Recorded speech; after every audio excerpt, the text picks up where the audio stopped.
Bert spoke earlier about kind of the changing environment in financial services and how that's going to have an impact on us. I would argue it's impacting how advisors grow their business. So what I'd like you to do in the next hours, hopefully you won't have to take a lot of notes as much as just think through, what is my client acquisition strategy? What is my strategy for bringing in new assets, for growing my business? And how might that change versus what I've done over the last 5, 10, 15, 20 years? I would argue there are some changes that are occurring. A number of advisors have already engaged in that, and others are kind of moving in that direction, and I want to share those ideas with you.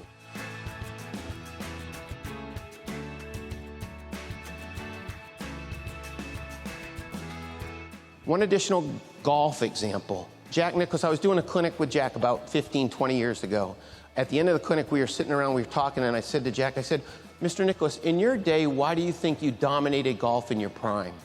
In your prime, why did you dominate the game? He didn't hesitate. He goes, my wife, Barbara. And I said, well, why Barbara?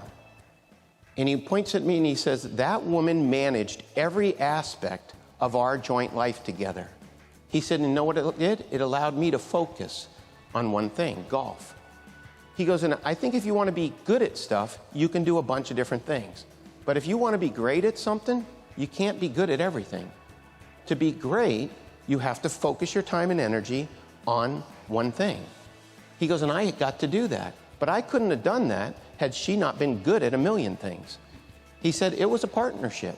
She was willing to be the jack of all trades, which allowed me to be the jack of one, golf.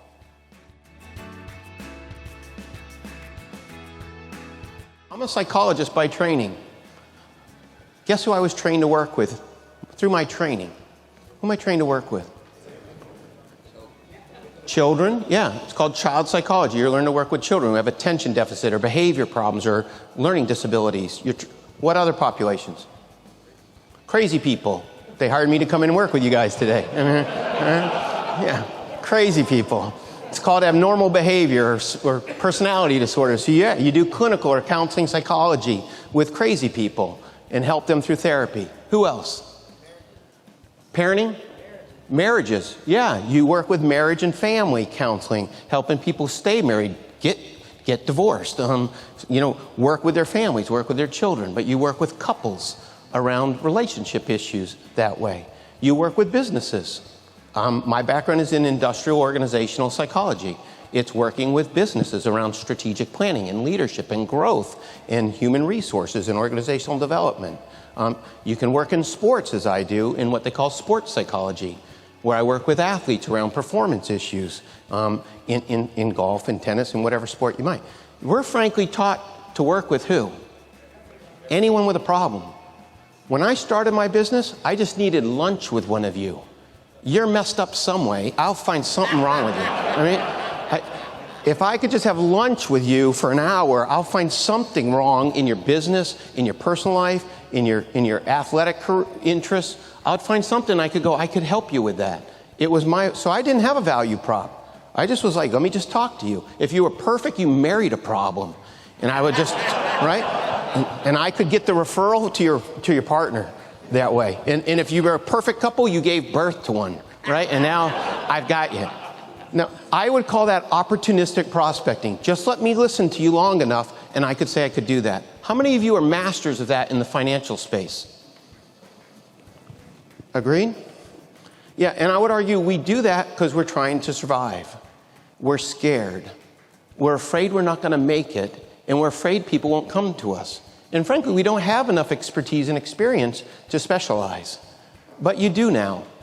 Many of you wouldn't be in this room if you didn't have enough experience to do that. So the repositioning I think that will happen moving forward is you picking an area to do that. I'm going to try to change the language. Instead of buying somebody a lunch or a dinner or meeting with them and then praying that they'll send you a referral, I'd like to give you a different term called an advocacy vehicle or a referral vehicle. Could you build an entity that would allow someone to see you in action, to see you deliver the specialized advice and guidance that you own with a particular target market, potentially even partner with them to do something?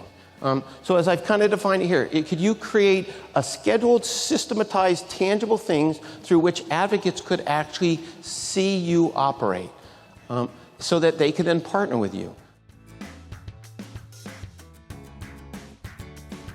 He brings about $55 million of new business in a year, all from physicians on the retail side of his business. I asked him, I said, where do you bring that money in from? He says, it all comes from referrals from other physicians. And I said, do you do anything to nurture that? And immediately he says, sure, we run an annual healthcare summit. And I said, what's that? Long story short, he sponsors an annual summit for physicians where they don't have to leave town. They can stay local and they can basically do their continuing education in town. They sponsor the conference. He says, we track all the conferences in the medical space. We find the best presenters and speakers and we bring them in. We find the local professionals who work with physicians on everything from paperless offices to tort reform, and we partner with them and say, come be part of our summit. He said, so we're building advocates even with the local people who also partner with physicians. And we host this summit. We invite all of our physician clients. We then send out a blast email to all the physicians in the community, and we let any client of ours bring any of their partners from the hospital or from their group in for free. He said, and then we spend the rest of the year following up with people who attended our summit, giving them second opinions on how we could help them with their physicians' practices. He goes, we're not giving them a second opinion on their asset allocation or their portfolio. We're helping them succeed in the world of medicine that way.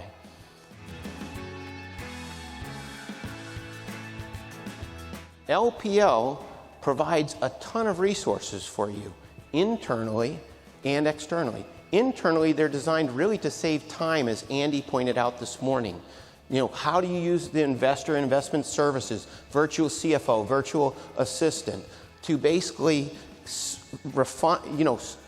streamline those things that could be commoditized. And then we would want you to take that time to target a specialized market and use the marketing resources that are available to you to market to that, to re-look at your website, refine your website, make it look more like how Richard is going after retirees or go after business owners or executives or women or divorcees. You can decide on your market and let you design the business that you want to design. You have a great group of external partners who have tables outside or in the back of the room. How are their resources supporting your efforts? So don't just grab the person who will give you $1,000 to support a client event with no intention of why you're partnering with them. Find the partners that you would align with that would support your particular expertise and allow them to become advocates of yours as well.